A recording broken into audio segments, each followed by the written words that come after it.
Okay, welcome back.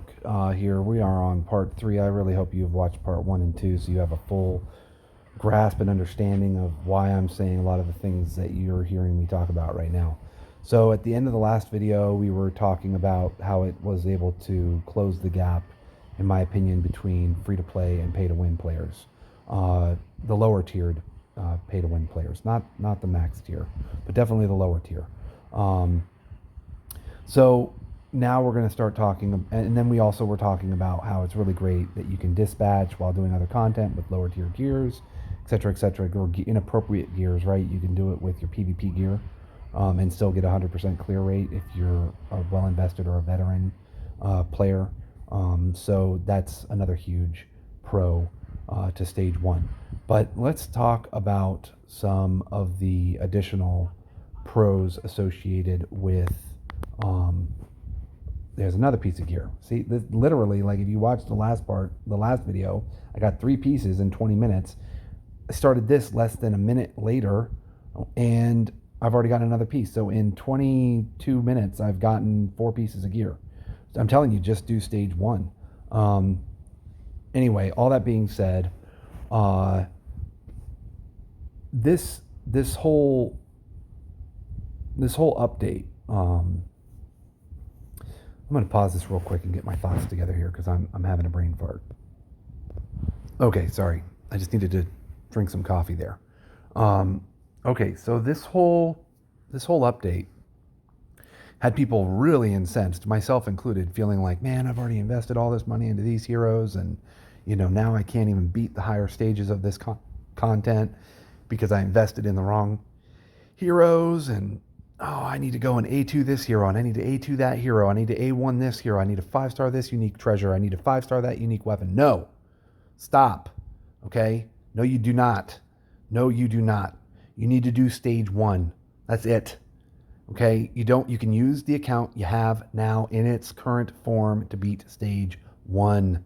You do not need, you might need a specific hero, but I highly doubt that if you are doing world boss to any success, to any degree of success, if you are doing guild conquest, if you're doing any of the boss content in this game to any degree of success, you should be able to clear stage one Galgoria, which is the first stage you want to clear. Why? Because that's where you're going to get the gears that make sense for your DPS, that is the key to being successful in stage two, in the other stages of Siegfried and Ascalon. Okay, so Galgoria is the stage to be farming.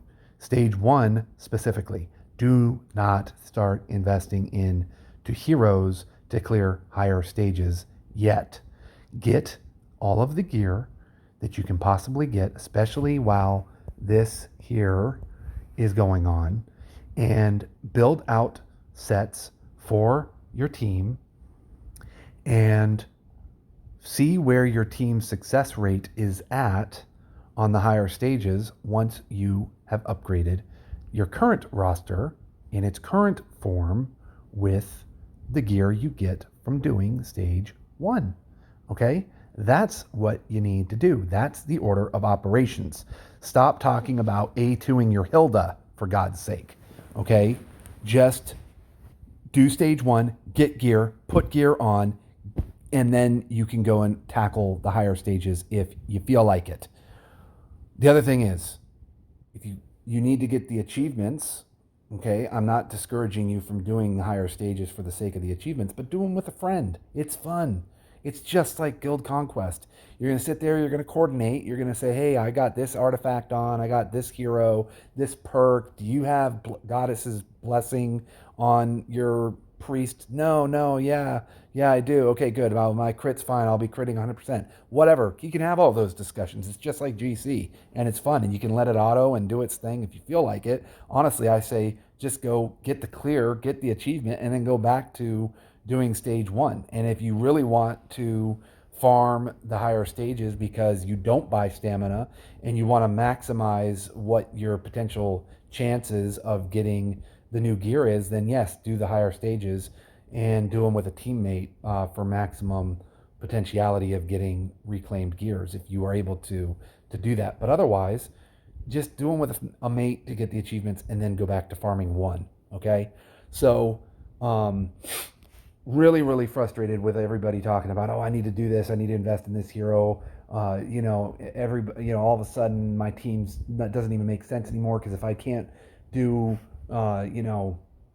Ascalon and Galgoria and all these people, my game's gonna die. It's gonna wither away, and I'm not gonna be able to be good at PvP anymore. And no. Okay, the only people that are worrying about shit like that are the highest level players in the game. Okay, if you're watching this, you're not one of those players probably, and if you are, then you don't care about what it is that I'm saying because you've got a thick wallet and you're just gonna go and resolve your issues financially. That's what I do. Okay, that's what I do. I just resolve my issues financially. I don't, sweat about this stuff, but my channel is not meant for people like myself. My channel is meant to help the everyman that comes into this game and wants to play a great game that is not gotcha like so many of the other games out there in this category. You can do this successfully on either very low investment or even free. And that's why I want to encourage you to do this correctly. So at the end of the day, go and just do stage one. Don't start buying new heroes specific to this content. It is pointless right now. And you may not even feel like you need to do that once you get the TMG gear itself on your current roster, right? I want to emphasize that once more. So that would be another key thing that I want to address. Now let's start talking about the gears themselves. What are they capable of? What are they doing? What is the big pros to this gear versus the current gear? Well, I kind of started hinting at it in the last couple of videos, and the fact that the base stats of the gear are higher than a 5-star piece of T8 gear. So even a gear with no investment at all into it that you just get randomly, you can slap onto your hero and it is a stat increase, okay? So that's pro number one. Now you take into account all of the stats and the skills that those pieces of gear provide you, and suddenly you start talking about game-changing, meta-shifting, massive gains in scoring and winning because of this gear. Now, some have asked me, okay, Iceman, what's the difference between reclaimed and non-reclaimed? The only difference between reclaimed and non-reclaimed is that reclaimed has higher base stats. That's it. They don't really have much difference other than that. I could be wrong. Correct me in the comment section. But as far as what I've seen, they both have the additional skills. They both have the 2 option lines that you can reforge, just like a UT. And they both have the same set of 4 bonuses for the gear itself. So the only difference I saw is, I already mentioned this in the previous videos, that the base stat of, like, let's say a pair of earrings, non-reclaimed is like, I think 28,000 attack versus 23,000 on a T8 5-star. So it goes up 5,000 attack, and then a piece of reclaimed gear 0-star is, I believe, 35,000. So it's a massive jump of almost 12,000 attack, twice as much attack. But it's about a 7,000 jump between a piece of reclaimed and a non-piece of reclaimed. Non-reclaimed piece of earrings, I think, is about what it equates to. It may be less attack than that, and I can check here in a moment. But at the end of the day, that's the only observable difference. And yes, you can take non-reclaimed and reclaim it to get those stat gains once you 5-star a piece of non-reclaimed gear, which is really nice because there's no fail bonus. It's just that you pay a specific amount with these cubes, and then that amount increases each time, and you get the cubes when you grind the gear you don't want. So the process for gear leveling is actually a lot better. You also don't have to worry about any of the enchant scrolls, which kind of also is another big way in which this has closed the gap between free to play and pay to win, is that you no longer have to do any sort of enchanting. Now you just do reforging, and the reforging you can do with all the new tickets that they're going to be making available to you every week, 5 in the Dragon Shop now, which is huge. You can of course get them from your Guild Raids shop. You can get them from the League of Honor shop. You can get them from May's shop randomly. You can get them from the afternoon and evening rewards. So there's a whole lot of places you can get them as a free-to-play player. And of course, you can just buy them if you're a pay-to-win. I buy Reforged tickets pretty rarely, but I do buy them circumstantially if there's a specific hero I'm trying to build the lines out on. But there's plenty of options now for Reforged tickets as a free-to-play player. Of course, it'll take you longer to get the exact lines that you want, but at the end of the day, it's at least an option for you there. So that's the main difference between the reclaimed and the claim and the non-reclaimed. Non-reclaimed is still way better than any of the previous gear that was available. So that's just really a big point I want to make, is that you're already going to see an improvement in your capability by just getting non-reclaimed gear. So why hassle with getting reclaimed gear out of the gate and trying to get good lines on it when you can just easily get a set of non-reclaimed gear doing stage 1 on spam mode.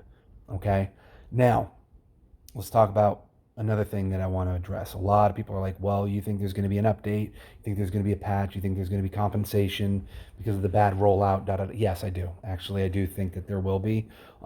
Enough people are griping, enough people are making issues out of the way that this content was released, that I do believe that Vespa is going to do something to compensate the players for what is being esteemed as a pretty botched launch. Okay, and to me, this is kind of like when you go and you buy the first year of a new car. You're always going to have issues on that first year, because it takes them time to figure out, from the users what's going on.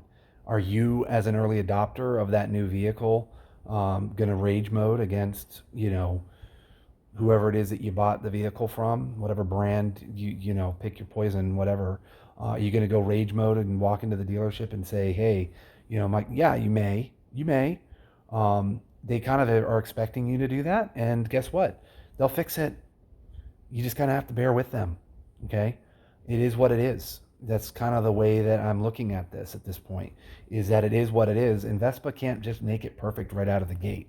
That's so rare that happens. So rare. So they need our constructive criticism. They need our feedback. They need to hear us grumbling, and they need to hear what we think they could do to improve the system so that they can make those changes. And they will. Look what they did. They did it with Soul Weapon. They've done it with so many things. So you can't be sweating about the fact that this stuff's kind of screwed up right now. Okay? What the advice I'm offering to you is based on what we've got. That's what we've got. We can't do anything to fix it. This is the best way to do this content right now with the way that it is. Okay? That's my advice to you in that regard. But I think it's important that you go and you do the content. Don't boycott it. Go and do the content using the advice that I'm giving you, so that they can track your playing. They can keep track, and then you get the achievement from the rewards that are available right now, because there is actually an event going on where once you've cleared this content several hundred times, you get really, really nice rewards that will help level your gear even further. So it's important that you're doing this content, and clearly they are tracking us as far as the rates in which we're playing it. So doing stage 1 is going to increase the data that they're tracking and help them better understand how everything is playing through this stage. And there's a really cool new feature in this game that shows you the statistics of the various teams that have been playing through the various stages of not just this content, but all content. And we're going to go over there here now, and we're going to take a look at that, and I'm going to show you something really, really cool. But yeah, the bottom line is, if Vespa sees that you've been playing this a whole lot, and they're like, oh, look at that, Iceman Alpha has played through this content since it was released. He's done 2,000, 3,000, raids, 4,000 raids, whatever. I've probably already done 1,000, frankly. So the bottom line is, they're going to say, oh, okay, well, probably even more than that. Jesus, let me think here for a moment. Yeah, at least 1,000, at least. So they're going to say he's done 1,000 raids, okay, in the new content. we are going to give him as compensation, a bunch of gear chests or a bunch of cubes for leveling gear, whatever. I'm going to go ahead and predict that they do that. I'm going to go ahead and predict that they do that because at the end of the day, the community of players is disappointed with what this is, and I can't fault them for that. There is a lot of things to be disappointed about with this content, but the spirit of it is strong. The spirit of this content and what it's going to enable is amazing. It's very, very, very exciting. You just got to be patient. Okay, you just got to be patient. So this here is the statistics section of the page. This is going to help you to know how to beat the various stages here in the new raids, the new Technomagic raids, so that you have a much better time. So you click on the content you're struggling with. This is also great for the Trial of Sky, Trial of Earth, Underground Labyrinth. Y'all know Labyrinth of Defense is my least favorite, right? So you can go Labyrinth of Defense, Underground 5. You do complete selection, and look at this. It'll show you the teams that are beating it. Okay, and it gets even better. There's still a lot of bugs in this, but like this is, let's see here. Where is the team I use? Here we go. This is the team I use right here. So you go here, and it shows you what they're using. You see this? It shows you the gear that they have on to beat it. Okay, and you can even go in one step further and see their perks. Now the perks aren't populating quite yet. It's still a little bit buggy because this is brand new, but it's going to come around, okay? But it shows you everything. It shows you the gear, the perks. It shows you the treasure that they were using. It gives you, some really cool stuff regarding the people that they use to clear the content, and you can do that for everything. The Technomagic raids as well. And as this thing improves and everything like that, like let's go to stage 1 and let's see if my team shows up here. It may, I don't know. It may not. But hello. There we go. And you can save teams up here as well. Like I said, it's a little bit buggy right now, which is par for course. Oh, here you go. See? So you can put the heroes in here. So you can, there we go, and hit OK. Like if those are the, oh, come on. It's so buggy right now. Let's reset the search. Oh my God, really? Just let them work these kinks out, okay, people? But I want you to at least be aware that, oh my God. Really?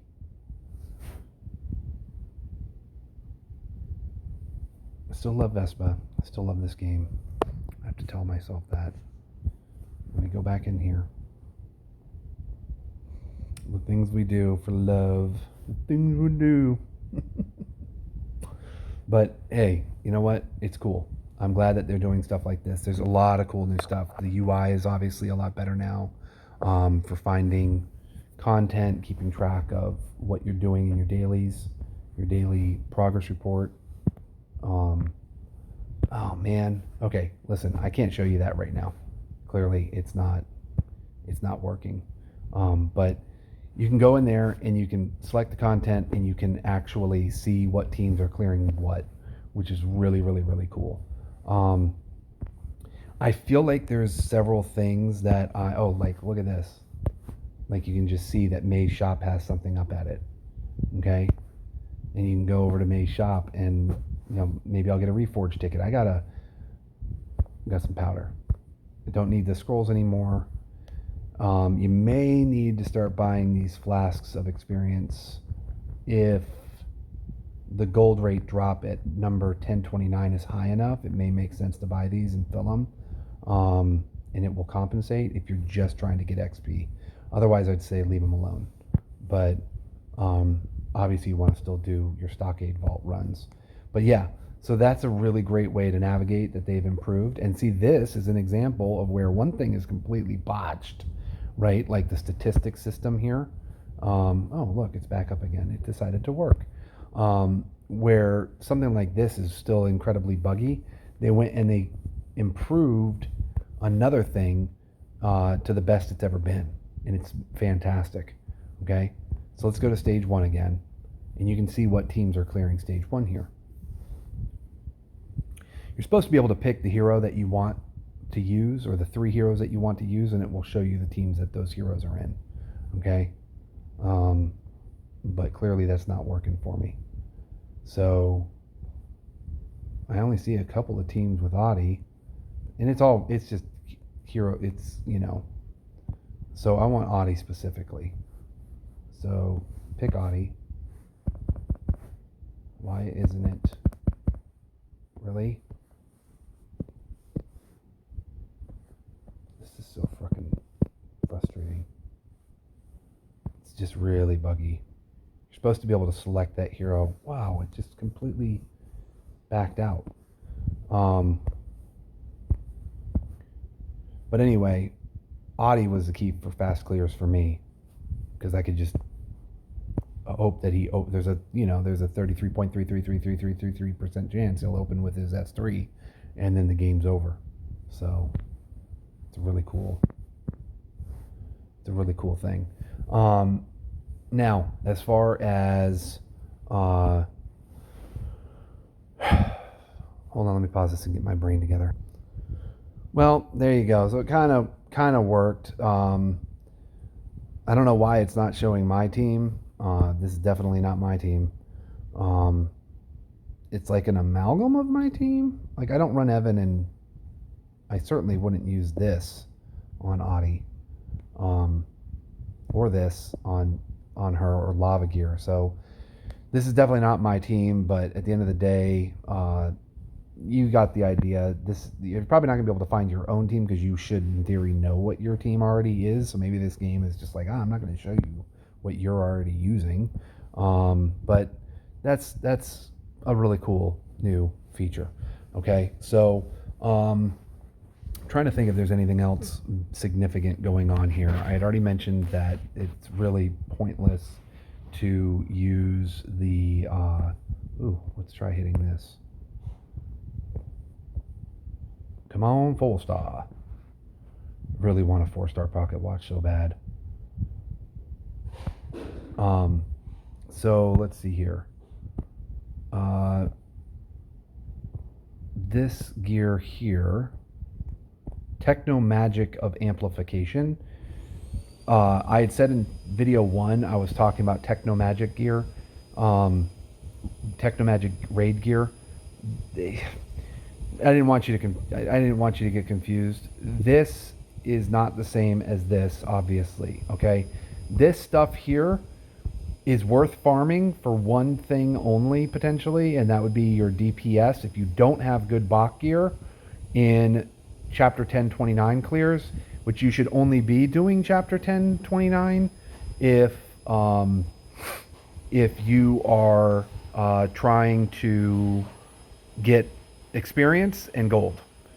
But where I would use it is in 923 on my DPS, because there's 4 waves instead of 3 there, or is it 3? Maybe it is 3. God, is it 3 or 4? As many times as I've done 923, I don't remember. It doesn't matter. At the end of the day, your Bach gear isn't giving you any bonuses at all against the mobs leading into the boss stage. This is going to amplify chapter 9 as well, because chapter 9 is a part of the Technomagic Kingdom. So this will actually work as a 4x multiplier there and ensure incredibly fast clears of 923, which is what most players, I'm going to still recommend you do. If you have heroes that need to be leveled up, if you need ancient runes, if you need experience potions, basically all of that stuff you're going to get out of 923. You're not going to get that out of 1029. 1029 though is the value shot for XP and for gold. That's the one you want to farm if you need XP and gold using the empty flasks go on to 923. Excuse me, 1029. But if you want maximum efficiency from your stamina for your account globally, then you do 923 with a set of this Technomagic amplification gear. And that is, of course, until you have a nice set of Galgoria DPS gear. Okay, but this gear is still relevant for that purpose. Okay, people. So anyway, I'm gonna stop this video, and I'll do another video once you guys have watched 1, 2, and 3, and I've read some of your responses and gotten some comments and some PMs and some whispers in game. I'm sure there'll be a lot of questions, and we'll, do a part 4 follow up to all of this later. Peace.